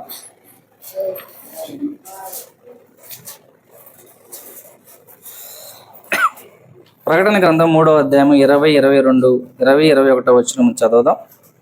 ప్రకటన గ్రంథం 3వ అధ్యాయం నేను చదువుతాను, మీరు వినడానికి ప్రయత్నం చేయండి. ప్రకటన గ్రంథం 3వ అధ్యాయము 20, 21. ఇదిగో నేను తలుపు నొద్ద నిలుచుండి తట్టుచున్నాను. ఎవడైనను నా స్వరం విని తలుపు తీసిన ఎడల నేను అతని యొద్దకు వచ్చి అతనితో నేనును నాతో కూడా అతను భోజనము చేయదు. నేను జయించి నా తండ్రితో కూడా ఆయన సింహాసనమునందు కూర్చుని ఉన్న ప్రకారము జయించు వానిని నాతో కూడా నా సింహాసనమునందు కూర్చుండనిచ్చెదను. ఎక్కడిస్తాడట? నేను జయించి తండ్రి సింహాసనమందు కూర్చొని ఉన్న ప్రకారము జయించినటువంటి మిమ్మల్ని అందరినీ కూడా నా సింహాసనమందు కూర్చుండబెట్టుకుంటాను అంటున్నాడు. జయించడం అంటే క్రీస్తు ఎలా ఈ లోకంలో మంచి జీవితాన్ని జీవించాడో, అపవాదిని జయించాడో అలాంటి జయ జీవితము మనం జీవించాలి. అలాంటి ఉత్తమమైన జీవితము మనం జీవించాలి. ఎప్పుడైతే మనం అలాంటి జీవితం జీవిస్తామో అది జయ జీవితము. అలాంటి వ్యక్తిని అంటాడు జయించిన వానిగా దేవుడు ఎంచుకుంటున్నాడు.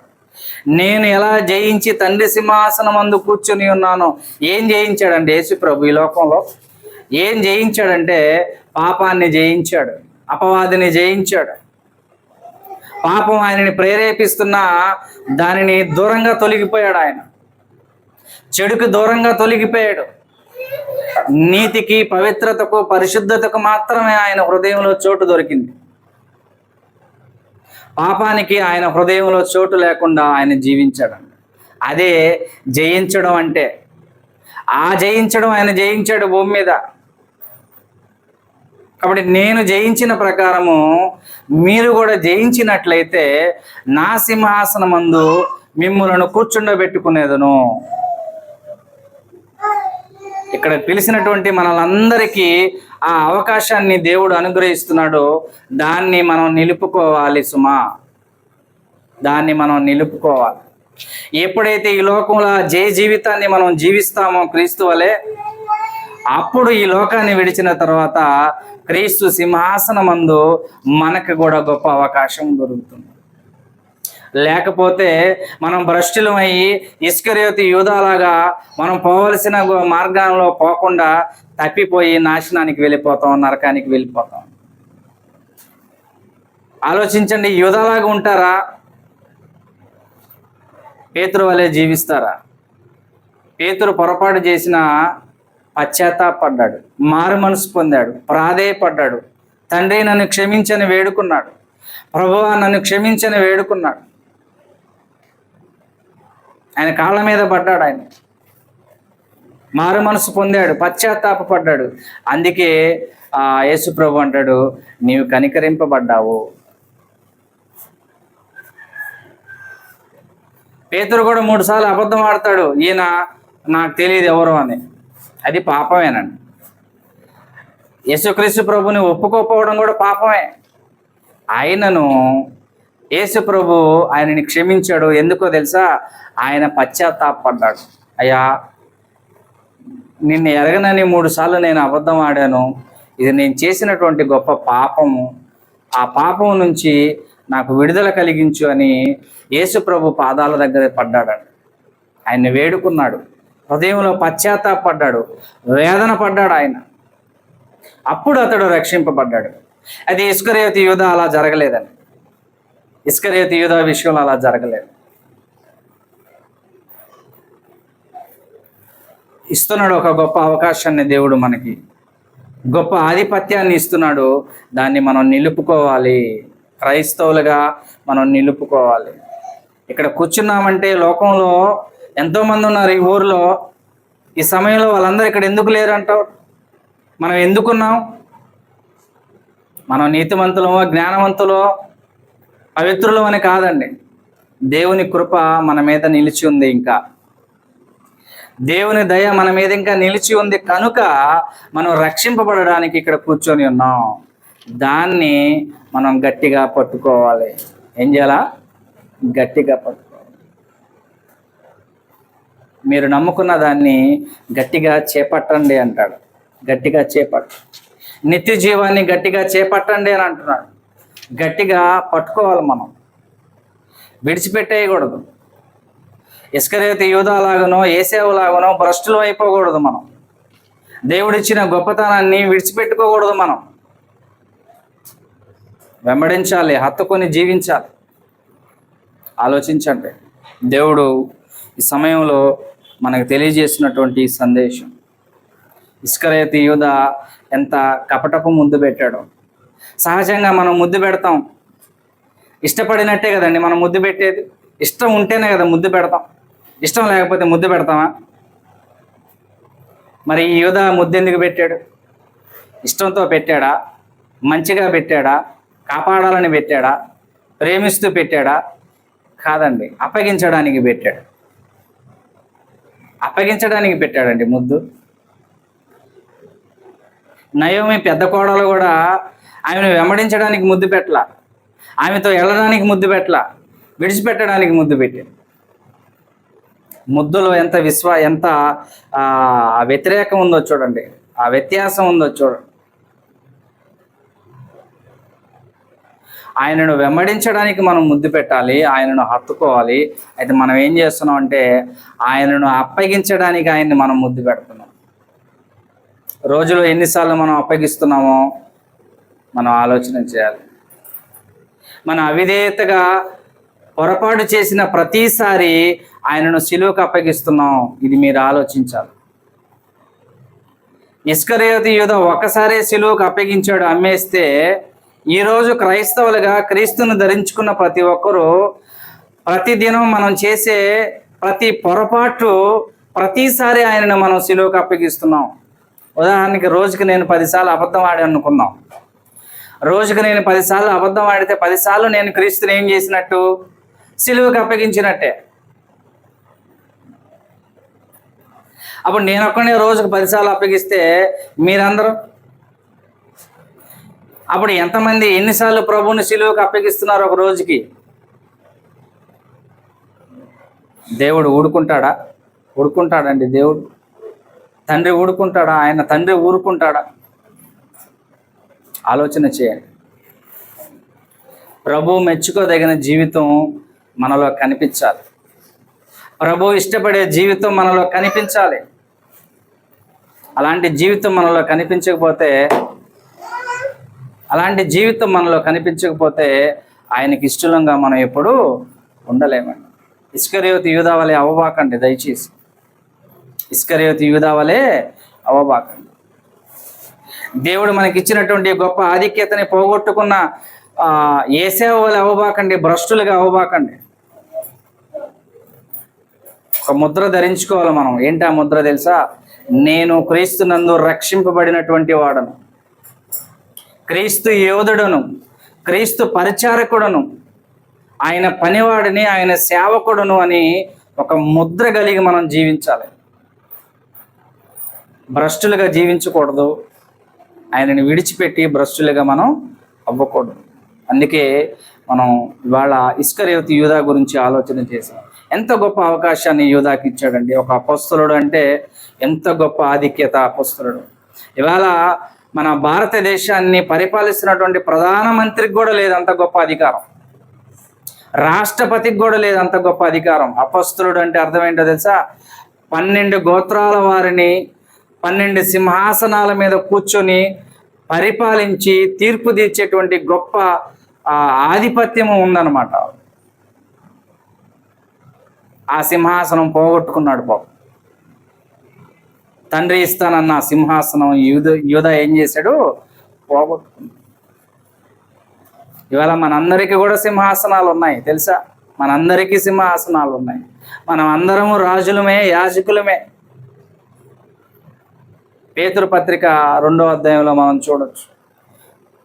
చీకటిలో నుంచి తన ఆశ్చర్యకరమైన వెలుగులోనికి పిలిచినటువంటి వాని గుణాతిశయములు ప్రచురము చేయు నిమిత్తము మనలను రాజులుగా, యాజకులుగా దేవుడు ఏర్పాటు చేసుకుంటున్నాడు. నువ్వు రాజువే అంటున్నాడు ఇక్కడ. రాజుకు ఒక సింహాసనం ఉంది. క్రీస్తు అంటున్నాడు, నేను జయించి తండ్రి సింహాసనం ముందు కూర్చున్న ప్రకారము జయించేటువంటి మీ అందరికి కూడా నేను ఏమైపోతానో నా దగ్గర సింహాసనం ఇస్తానంటున్నాడు. మరి యూదా పోగొట్టుకున్నట్టు మనం పోగొట్టుకుందామా? లేకపోతే పేతురు వలె మనం పశ్చాత్తాపపడి మరలా దాన్ని దక్కించుకుందామో? మనమే ఆలోచన చేయాలి. మనమే ఆలోచన చేసి ఒక మంచి నిర్ణయాన్ని మనం తీసుకొని ఇదిగో ప్రభు స్వరూపంలోనికి మనం ఎదగడానికి ప్రతినిత్యము మనం పశ్చాత్తాపపడుతూ క్రీస్తుని వెంబడించేటువంటి వారిగా ఉండాలి. కనుక ప్రియమైన వారులారా, దేవుడు మనకిచ్చినటువంటి యొక్క ఉద్దేశాలు ప్రకారంగా మనం జీవించడానికి ప్రయత్నం చేద్దాం. క్రీస్తు వలె మనం ఎదగడానికి ప్రయాసపడదాం. ఇంతవరకు ఈ మాటలు విన్నందుకు ప్రభు పేట మీ అందరికీ వందనాలు తెలియజేసుకుంటూ నేను ముగిస్తూ ఉన్నాను.